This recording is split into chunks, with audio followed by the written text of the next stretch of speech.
Good afternoon, students. Today we are going to start the chapter 11, that is biotechnology principles and processes. So I am sharing you the PDF of this chapter. Biotechnology, as you know, is the both view. इसके दो view हैं, एक पुराना view, traditional view, जिसमें आपका chapter जो शुरू होता है उससे पता चलता है कि हमारे पुराने समय में जो दही बनता था, जो चीज बनती थी, डेयरी इंडस्ट्रीज, उसमें भी तो हम माइक्रोब्स यूज करते थे। तो माइक्रोबियल यूज, माइक्रोब्स का प्योर यूज या पूरा माइक्रोब यूज कर रहे हैं। जैसे हम यहाँ क्या यूज कर रहे हैं, लैक्टोबैसिलस। लैक्टोबैसिलस से ही तो मिल्क किस में कन्वर्ट होता है, कर्ड में। तो ट्रेडिशनल व्यू तो ये हो गया, और मॉडर्न व्यू भी आए। बायोटेक्नोलॉजी उसको कहेंगे जिसमें पुराना व्यू भी आए और नया व्यू भी आए। तो यहाँ पर बता रखा है लास्ट में, ये जो पार्ट है ये तो हमें ट्रेडिशनल व्यू बनाता है कि कर्ड बनाना, ब्रेड बनाना, वाइन बनाना, ये सब हम माइक्रोब से यूज करते थे। पहली लाइन बोलती है कि बायोटेक्नोलॉजी डील कर रही है इंजाइम से और ऑर्गेनिज्म से। मतलब ऑर्गेनिजम्स की इंजाइम्स ही तो कन्वर्ट कर रही है चीजों को। अब मिल्क है, मिल्क जो कर्ड में बदलता है, मिल्क में कौन सी शुगर होती है, लैक्टोज। मिल्क की कौन सी शुगर है, लैक्टोज, LACTOS। लैकोपेरॉन में भी आपने पढ़ा है, इकोलाई में लैक्टोज से चलता है, लैक्टोज से ही रुकता है। तो मिल्क में लैक्टोज जो होता है उसको चेंज कर देता है कौन सा, लैक्टोबैसिलस जो बैक्टीरिया है वो लैक्टोज को किसमें चेंज करता है, लैक्टिक एसिड में। तो ये एक कॉमन रिएक्शन था कि लैक्टोबैसिल आए होंगे बहुत सारे मिल्क वाले बैक्टीरिया जो इसको मिल्क को किसमें कन्वर्ट करेंगे, कर्ड में। तो इसके अंदर कुछ ऐसे एंजाइम्स हैं, लैक्टोबैसिलस में कुछ ऐसी एंजाइम्स हैं जिसने मिल्क की शुगर को किसमें बदल दिया, एसिड में बदल दिया, और दूध क्या हो गया, खट्टा हो गया और दही बन गया। ठीक है। तो ये पुराने समय में ब्रेड कैसे बना ये भी हमने पढ़ा था कि हम जब आटे में साथ में गूंथने में उसको यीस्ट डाल देते हैं, यीस्ट फर्मेंटेशन कर देती है, उसको फुला देती है आटे को, और फिर उसे हम बेक कर देते हैं और स्लाइसेस में कट कर देते हैं, ब्रेड बनाना। वाइन हमने पढ़ा था, वाइन में भी शुगर की चीजों को अगर हम यीस्ट लगाते हैं तो वो क्या बन जाती है, अल्कोहल, वाइन बन जाती है। वाइन एक तरह की अल्कोहल है। ठीक है। तो ये हमने चैप्टर 10 में पढ़ा है कि माइक्रोब्स यूज कर रहे हैं हम चीजें बनाने के लिए। बट अगर हम इसी को, अगर हम नई नई टेक्निक, जैसे हमने कुछ नई टेक्निक्स यहाँ पे भी पढ़ी हैं, जैसे आपके टेस्ट ट्यूब बेबी और DNA वैक्सीन बनाना। ठीक है। डिफेक्टिव जीन को से नई जीन से करेक्ट कर देना, मतलब अच्छी जीन डाल दो, पुरानी वाली जीन हटा दो। जैसे हमने एक चैप्टर में डिसऑर्डर्स पढ़े थे, बहुत सारे जेनेटिक डिसऑर्डर्स होते हैं, फिनाइलकीटोनुरिया, सिकल सेल एनीमिया। तो अगर हम उसमें, अगर किसी ऑर्गेनिज्म के क्रोमोसोम में अर्ली स्टेज पे, बट वो जब छोटा है, ऐसा 5 साल से 1-2 साल का है, उसके बोन मैरो में अगर हम कोई जीन को चेंज कर देते हैं, उसके अंदर फिर वो चीज क्या हो जाती है, ठीक हो जाती है, करेक्शन हो जाता है। इसको जीन थेरेपी भी बोलते हैं। ऐसी चीजों को अगर हम बायोटेक्नोलॉजी को अगर अब सेंस में इन दोनों को देखने के बाद, ऊपर वाला माइक्रोब्स का यूज, ऑर्गेनिज्म और एंजाइम का यूज देखने के बाद, और नीचे नई टेक्निक्स का यूज, DNA वैक्सीन बनाना, टेस्ट ट्यूब बेबी बनाना IVF से, ये सबको मिलाकर अगर क्या डेफिनेशन बनाया तो ये डेफिनेशन बनेगी। यहाँ पर हमें नई डेफिनेशन बनेगी, the integration of natural sciences and organism. Natural science और ऑर्गेनिजम्स को इंटीग्रेट करने वाली साइंस, और जिसके अंदर सेल्स, उनके पार्ट्स, उनके मॉलिक्यूलर एनालॉग्स और उनकी जो प्रोडक्ट्स हैं, जो भी वो बनाते हैं प्रोडक्ट्स, वो सब यूज हो, सर्विसेज, और सर्विसेज भी मिले, ह्यूमन के लिए कुछ यूजफुल चीज बने। तो इस टेक्निक को या इस प्रोसेस को पूरे को क्या बोलते हैं, बायोटेक्नोलॉजी। तो ये वाली डेफिनेशन किसने दी है, यूरोपियन फेडरेशन ऑफ बायोटेक्नोलॉजी ने दी है, EFB ने। ये EFB ने ये जोड़ दिया, दोनों चीजों को जोड़ दिया, ट्रेडिशनल अप्रोच और एक न्यू अप्रोच, दोनों को जोड़ दिया। अब इसको और अगर हम देखें कि इसके प्रिंसिपल्स क्या हैं, तो देयर आर 2 प्रिंसिपल्स यहाँ पर दिया हुआ, principle of biotechnology, genetic engineering, और एक और है केमिकल इंजीनियरिंग। ठीक है। वो हमारे दोनों टॉपिक्स, इसके मेजर पार्ट्स। हम बोले बायोटेक्नोलॉजी में क्या आता है, तो बायोटेक्नोलॉजी में मेजरली 2 चीजें आ रही हैं, एक जेनेटिक इंजीनियरिंग, जिसका यहाँ पर मीनिंग भी बता रखा है रिटर्न में, कि techniques alter the chemistry of genetic material DNA and RNA, ऐसी टेक्निक जिससे डीएनए और आरएनए का जो नेचर है उसे बदला जा सकता है। यानी कि मैं डीएनए, अगर ए ऑर्गेनिज्म का कोई डीएनए है, यहाँ पर कुछ सीक्वेंस है ए ऑर्गेनिज्म का डीएनए, ठीक है, यहाँ पे बेस पेयर्स होंगे उसके उसके सीक्वेंस में, नेचुरल सीक्वेंस में मैं से कुछ कुछ 3 बेस पेयर्स या 4-5 बेस पेयर का सेगमेंट काट कर लूंगा, कट करके एक दूसरे ऑर्गेनिज्म का डीएनए इसमें पेस्ट करूँ, ये बी ऑर्गेनिज्म का डीएनए है, उसमें से मैं यही 3 जो मैंने रिप्लेस करने हैं वो यहाँ से ले लूंगा और इसमें पेस्ट करने की कोशिश करूँ यहाँ से हटाकर। तो ये जो नया आपका बनेगा डीएनए, ये क्या कहलाएगा, ये किसके थ्रू बना है, यानी इसमें बाकी तो रेड वाले बेस पेयर्स हैं, बीच में किसका बेस पेयर है, येलो, बीच में किसी और ऑर्गेनिज्म का डीएनए हमने यहाँ पर पेस्ट कर दिया। तो इस तरह का अगर होएगा, इस तरह का कॉपी और पेस्ट करना डीएनए बीच में से, इसको जेनेटिक इंजीनियरिंग कहते हैं। मतलब हम इंजीनियरिंग कर रहे हैं, डिजाइनिंग कर रहे हैं किसकी, जीन्स की।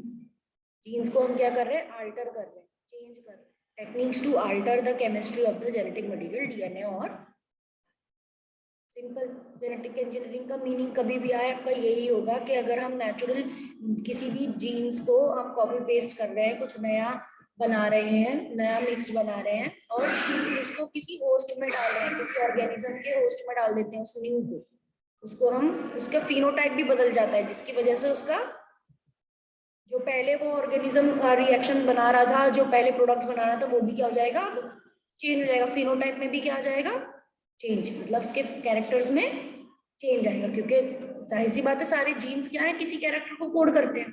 हमने किसी की जीन डिस्टर्ब करी, उसमें कोई नई जीन डाली, तो वो अब अपना नया प्रोडक्ट भी बनाएगा।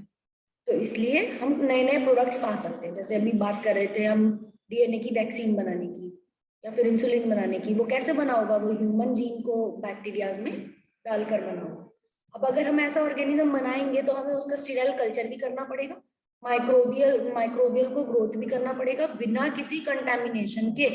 मतलब हम जो चाहते हैं वही डिजायर्ड ऑर्गेनिज्म ग्रो हो उस कल्चर में, और दूसरे ऑर्गेनिजम्स में ग्रो नहीं होने चाहिए। तो इसको कंटेमिनेशन फ्री मीडिया बोलते हैं। क्या बोलते हैं, कंटेमिनेशन फ्री मीडिया। और इसका हमें प्रोवाइड कराना पड़ता है एम्बियंस इन केमिकल। ये जो प्रोसेस जो इस पूरे टेक्निक प्रोवाइड कराती है, स्टेराइल मतलब कंटेमिनेशन फ्री, स्टेराइल मतलब जिसमें हमारा डिजायरेबल ऑर्गेनिज्म ग्रो हो रहा, उसके अलावा कोई नहीं। अगर हम मान लो लैक्टोबैसिलस ग्रो करवा रहा है, दही वाला, हमें डेयरी में काम है, दही जमाने वाला है, तो हम सिर्फ हमारे कल्चर में सिर्फ क्या ग्रो होनी चाहिए, लैक्टोबैसिलस, और कोई नहीं होना चाहिए। इसी को बोलेंगे हम स्टेराइल कल्चर। क्या बोलेंगे, स्टेराइल लैक्टोबैसिलस कल्चर है कंटेमिनेशन फ्री, उसमें कुछ और ग्रो नहीं होना चाहिए। अब ऐसे ही हमने क्या किया, डिजायर्ड माइक्रोब्स, यूकैरियोटिक सेल को लार्ज क्वांटिटी में हम ग्रो करा सकते हैं। मैन्युफैक्चर ऑफ बायोटेक्नोलॉजिकल प्रोडक्ट, इसी से हम एंटीबायोटिक्स बना सकते हैं लार्ज अमाउंट में, वैक्सीन बना सकते हैं। मतलब ये दोनों चीजें रिलेटेड है, यही दोनों प्रिंसिपल्स हैं बायोटेक्नोलॉजी के। पहले तो डीएनए चेंज करना, जो हमें चाहिए वो वाला डीएनए बना लेना, उसे होस्ट ऑर्गेनिज्म में डाल देना, होस्ट ऑर्गेनिज्म के कैरेक्टर को बदल देना। अब इसी होस्ट ऑर्गेनिज्म को क्या करा लेना, कल्चर करा लेना, माइक्रो फ्री मीडियम में इसको क्या करा लेना, कल्चर, केमिकल इंजीनियरिंग के थ्रू। किसके थ्रू, केमिकल इंजीनियरिंग। तो दो प्रिंसिपल हो गए, मतलब इन्हीं दोनों प्रिंसिपल्स पे पूरी बायोटेक्नोलॉजी डिपेंड करती है। किस पे, एक तो जेनेटिक इंजीनियरिंग पे फर्स्ट प्रिंसिपल, और दूसरा केमिकल इंजीनियरिंग पे।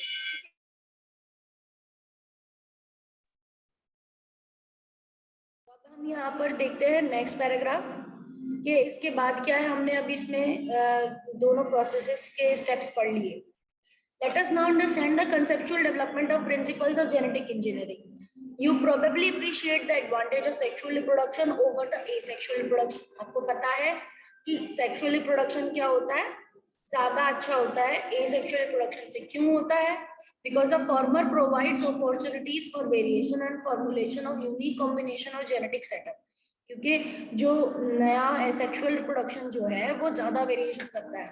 10th से ही हम पढ़ रहे हैं तो कि कौन सा ज्यादा वेरिएशन करता है, सेक्सुअल रिप्रोडक्शन। 12th में भी हमने पढ़ा क्रॉस पॉलिनेशन से फ्लावर्स में दोनों प्लांट के कैरेक्टर आएंगे, क्रॉस पॉलिनेशन से, और वो किसकी टाइप है, सेक्सुअल रिप्रोडक्शन का टाइप है।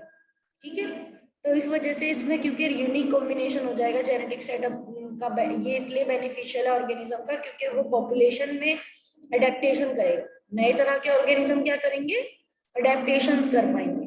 जबकि एसेक्सुअल में क्या होता है, ज्यादातर रिप्रोडक्शन प्रिजर्व करती है जेनेटिक इंफॉर्मेशन, उसमें डीएनए के चेंजेस नहीं होते।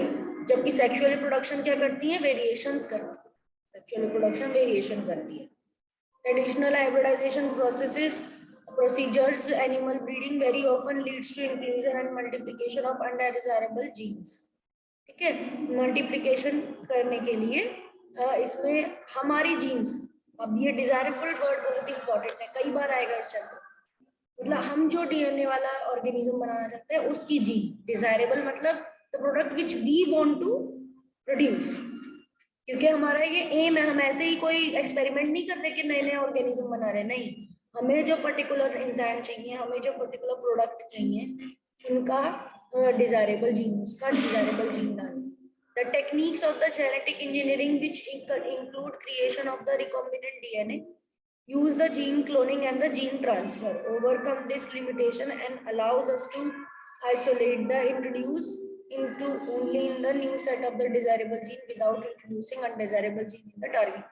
वापस यही वर्ड्स आ रहे हैं, मतलब हमें क्या करना पड़ेगा, डिजायरेबल जीन को प्रॉपरली डालने के लिए हमें दो और चीजों का हेल्प लेना पड़ेगा, gene cloning and gene transfer. मतलब जो हमने नया जीन बनाया उसकी क्लोनिंग करनी पड़ेगी, उसे लार्ज नंबर में बनाना पड़ेगा, और फिर हम उस लार्ज नंबर से होस्ट में डालेंगे, तो जीन ट्रांसफर कराना पड़ेगा। क्या कराना पड़ेगा, जीन ट्रांसफर, क्योंकि हम एक, मान लो हमने एक डीएनए मॉलिक्यूल बनाया हुआ, कितना माइन्यूट होगा वो, और उसका नए सेल में जाने के चांसेस भी क्या हो जाएंगे, बहुत कम, एक डीएनए का थ्रेड है।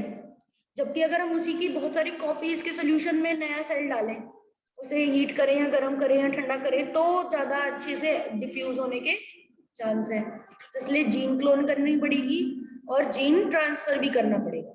ठीक है, इंट्रोड्यूसिंग, इसी वजह से अनडिजायरेबल जीन जाने से बच जाती हैं और डिजायरेबल जीन्स टारगेट ऑर्गेनिजम्स में चली जाती है अगर हम जीन क्लोनिंग करते हैं तो आई होप यहाँ तक आपका क्लियर हो गया होगा।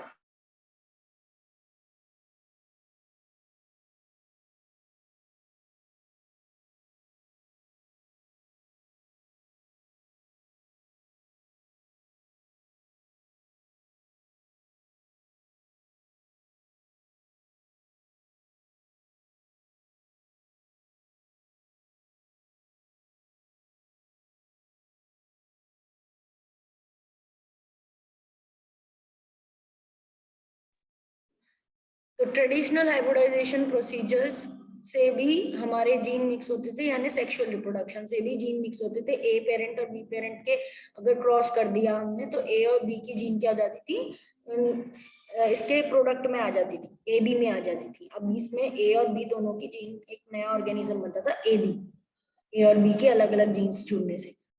पर रिकॉम्बिनेंट डीएनए से बिना क्रॉसिंग के भी पॉसिबल है, क्योंकि रिकॉम्बिनेंट डीएनए क्या है, जिसमें हमने ए का डीएनए और बी का डीएनए दोनों क्या किए, प्लस किए, पेस्ट किए, ए और बी के डीएनए अलग अलग लेकर हमने जोड़े हैं, तो इससे बना है, इससे भी ए बी डीएनए बना, और वो कौन सा डीएनए है, पर इसमें हमने ऑर्गेनिज्म का यूज किया नॉर्मल हाइब्रिडाइजेशन में, और इसमें हमें ऑर्गेनिज्म का यूज करने की जरूरत नहीं पड़ी, बस इनका डीएनए निकालकर और जोड़ने की जरूरत। तो रिकॉम्बिनेंट डीएनए बन गया, यानी new DNA include creation of recombinant DNA, creation word important है, ये बनाया गया आर्टिफिशियली। ठीक है, और उसका फिर क्या करना पड़ेगा, जीन क्लोनिंग भी करनी है, यानी उसका नंबर भी बढ़ाना पड़ेगा, अमाउंट बढ़ाना पड़ेगा, कॉपी करा कर, कॉपी करा कैसे कराएंगे, जब इसको हम किसी बैक्टीरिया में डाल देंगे और बैक्टीरिया को हम कल्चर करेंगे, क्या करेंगे, कल्चर, उससे भी जीन क्लोनिंग हो जाएगी, और फिर क्या करें, जीन ट्रांसफर कर दें, हमें जिसमें डालना है उसमें हम आराम से डाल सकते हैं, टारगेट ऑर्गेनिज्म। अब इससे हम नेक्स्ट पैराग्राफ देखते हैं क्या बताना चाह रहे हैं।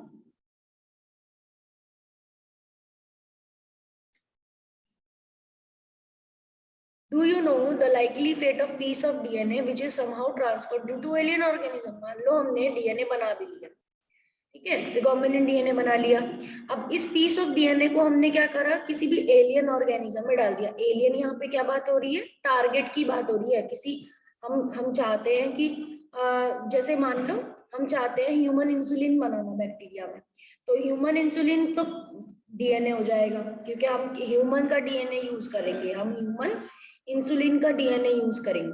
तो हमने वो किस में से निकाला है, इंसुलिन की जीन हमने ह्यूमन के सेल से निकाली है। किससे, पैनक्रियाज के सेल से, क्योंकि इंसुलिन बनाता कौन है, कौन सा ग्लैंड बनाता है, पैनक्रियाज बनाती है। तो पैनक्रियाज के पर्टिकुलर सेल से हमने वो जीन निकाली, और अब हम किस में डाल रहे हैं, हम इसको डाल रहे हैं इकोलाई में। तो एलियन ऑर्गेनिज्म कौन हो गया, इकोलाई की नेचुरल जीन तो है नहीं है इंसुलिन की जीन, इकोलाई तो क्या है, बैक्टीरिया है। तो इकोलाई इसके लिए क्या रहेगा, ह्यूमन इंसुलिन की जीन के लिए इकोलाई कैसा ऑर्गेनिज्म है, एलियन, क्योंकि वो बिल्कुल अलग है, एक कहाँ ह्यूमन और कहाँ बैक्टीरिया, बिल्कुल अलग है। तो इसीलिए हम क्या करेंगे, अगर हम ऐसे नॉर्मली डीएनए को डाल दें इकोलाई में, तो वो क्या करेगा, इकोलाई उसे किल कर दे। वो क्या सोचेगा, बाहर से कोई मेरे अंदर कुछ चीज आई है और एक्स्ट्रा चीज है, तो मेरे को इससे हार्म हो सकता है, it will have the enzyme that can kill it. But हम ऐसा नहीं करते, क्योंकि वो वेस्ट हो जाएगी हमारी प्रोसेस। तो हम डायरेक्टली डीएनए को ऑर्गेनिज्म में डालने से पहले हम क्या करते हैं, हमको इस पीस ऑफ डीएनए को एक पर्टिकुलर ऐसा बॉर्डर देना पड़ता है। जो भी डीएनए हमने यहाँ बनाया उसको एक ऐसा सेट ऑफ बॉर्डर दिया जाता है पर्टिकुलर, लास्ट में इसके कुछ ऐसे वो होते हैं,